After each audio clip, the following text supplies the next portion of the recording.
Ito yung mga may posibilidad na ipares namin dun sa aming imbrek na puti, mga kalapatids.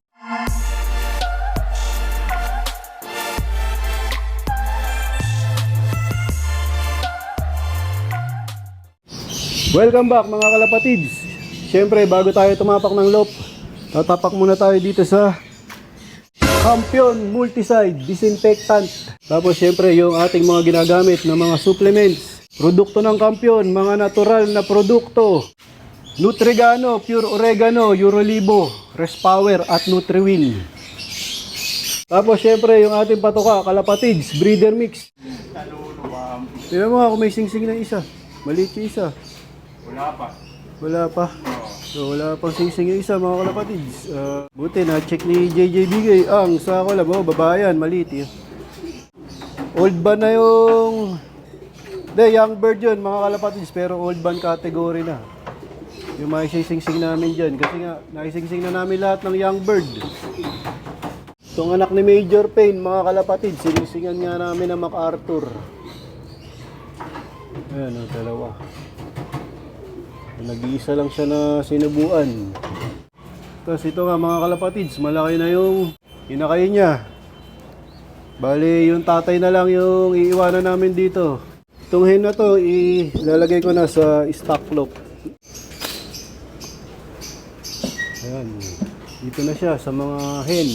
Dito nga kay puti mga kalapatids, may nagtatanong sino daw yung ipapares namin sa kanya. So, tingnan natin, hahanapan natin ng pwedeng ipares dito kay puti. Ito yung mga may posibilidad na ipares namin dun sa aming imbrek na puti, mga kalapatids.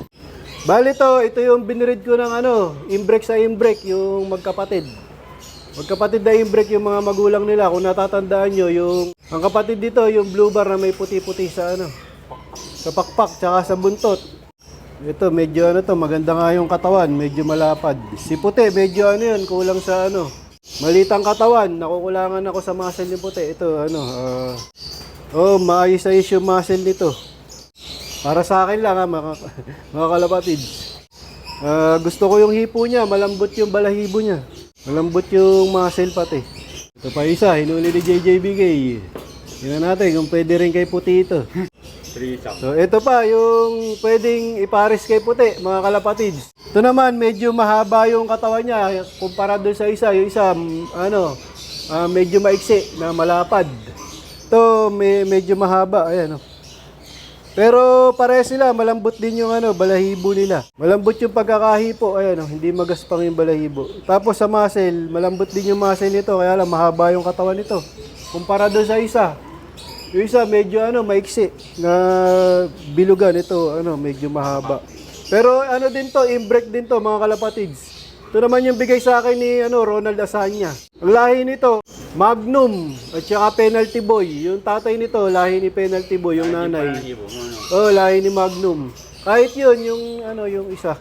So ito, baka pumuti na yung mga anak nila kasi ano ba tawag sa gantong pagka red bar?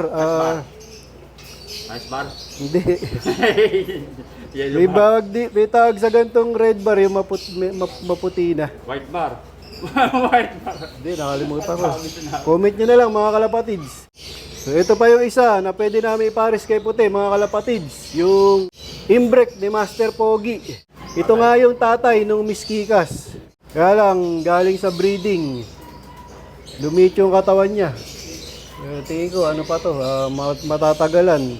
Hindi ganito yung katawan nito. Nung nasa kondisyon, talagang yung muscle niya, malaki. Ngayon, lumit yung katawan niya. Kasi nga, doon lang siya naipares sa bird cage, sa 17x30.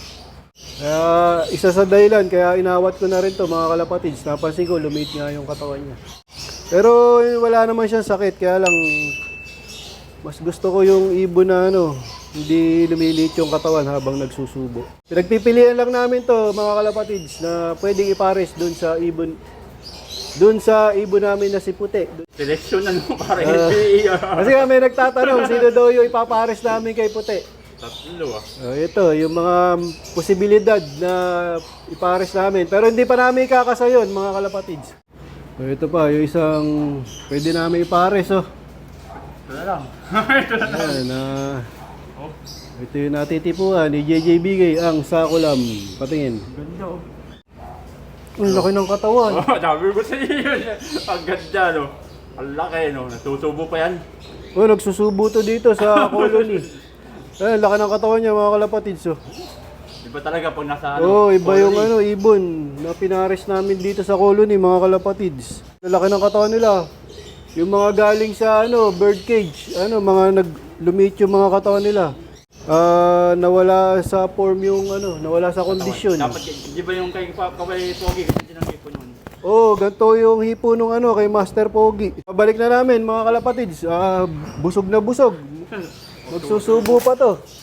So, ibinalik nga kagad namin yung red bar, mga kalapatids, kasi nga, punong-puno yung butche. Ayun magsusubo. Pa yung isa, na pwede namin ipares, mga kalapatids. Ayan, tingin ko, maglalabas na ng puting-puti. Kasi nga, mga kalapatids, maputi na yung pagka-gristle nito. Magaling magsubo nito. Lang na napudpud yung pakpak niya, Saan yan? Kulungan. Oo nga, sa susunod, dito na namin to ibibreed ulit sa colony, mga kalapatids. Na yung pakpak niya. Nasira. Tingin ko, ito maglalabas na ng puti-puti pag dito pinares. Yung may white gristle dito, di ba? Oo, anak niya yun. Yung mga mapuputing gristle, anak nito yun. Tingin ko, Pwede pa isa lang. Hindi. Hindi ko pa isasalang, mga kalapatids. Kumbaga, pinapakita lang namin yung mga pwedeng ipares doon kay puti. Kasi nga may nag-comment, sino daw yung ipapares namin doon kay puti. So ito, pwede to. Kasi nga, ang ganda ng muscle niya, ang lapad. Lapad ng katawan, parang yung yung una kong nahawakan, tsaka yung huling Oo, yung binalik mo. Ayan, pare-pare sila ng katawan, malapad. Mga ang gaganda ng muscle nila, tapos ang lalambot ng balahibo. Kaya lang, pearl eye, puro pearl eye. Yung puti, bull eye. Yung matandalag. So yun, ganda pa nito. Oo pa Buo. Maganda pa rin yung katawan niya, di nagbago. Yun, kinuha si puti. Tingin mo, hindi pa pwede. Maliit pa katawan, bata pa. Padalaga pa lang to eh. Ha? Padagala. Ha? Padagala. Papaala pa lang, magdadalaga pa lang. So, hindi pa masyadong dito. Bago pa lang lalandi. Hindi pa masyadong develop yung katawan, tingin mo. Parang batang-bata pa, para isa lang. Tingin ko nga, pa to, konting pa, pagulangin pa, mga kalapatids, hindi pa pwede. Bakit hindi pa naman siya namin ipapares? Sabi ko nga, may nagtatanong lang sino ipapares namin dito kay puti, kaya pinakita namin yung mga pwedeng ipares dito. So yun, yung mga candidate, yun nga, yung red bar na inilagay kagad namin kasi nagsusubo. Tsaka yung gristle, tingin ko, pag yung gristle yung pinares namin dito, tingin ko maglalabas na ng yun, puting-puti. Tsaka maganda yung katawan ng gristle. Parang Maganda rin naman yung katawan nito, mga kalapatids, kaya lang parang kulang pa. kulang pa. Oo. Kulang pa sa hilap Oo. Magaling si JJB. Tama, hindi pa mahilab yung katawan nito, mga kalapatids, para nga sa breeding. So mag-aantay pa kami ng mga ilang buwan. Baga, di namin siya papersahin, siyempre. Sa Valentine's, pwede. Para sa next week. Sa susunod na siguro to, na south. Si JJB kayo na nagsabi, sa hipo niya, parang bata pa. Mag-aantay pa kami dito kay puti. Kumbaga, di namin pepersahin. Shoutout nga pala doon sa bisita namin nung Sabado, si Boss Dale Bernardo ng Connecticut, USA. Ito nga yung bigay niya sa amin damit. Si JJB kayo, ang Sakulam. Ayan, ang ganda. Salamat po sa tundero. So, dito ko natatapusin ang video ko para sa araw na to. Please like, share, comment, subscribe. Keep safe. God bless. Ingat, mga kalapatids.